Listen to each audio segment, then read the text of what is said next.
Kadang-kadang anak, abah, tadi kan. Anak excited macam-macam benda nak cerita dengan ayah. Tadi kan, abah kan. Abah penat, tak nampak ke? Nantilah. Sekali kita reject tu, saya kata, anak kita sampai bila tak cari kita. Dia pergi pada kawan-kawan. Sebenarnya kita ni, setiap diri kita adalah motivator pada anak-anak kita. Tapi kita menolaknya. Dulu arwah abah saya, balik kerja kilang ni, kilang Dunlop Pillow arwah abah saya kerja. Dengan gaji RM300 sebulan. Setengah bulan dapat 150.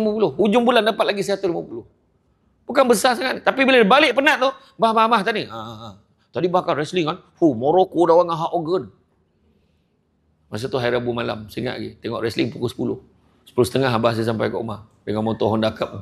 Sampai kan. Dia dengan penat tu. Lepas tu, ya ke? Okay, dah, habis dah. Abang nak mandi lah. Penat lah. Okey, bah. Puas hati. Dia pinjamkan telinga dia walaupun dia tak faham sangat apa saya cakap dah. Itu maksud dia.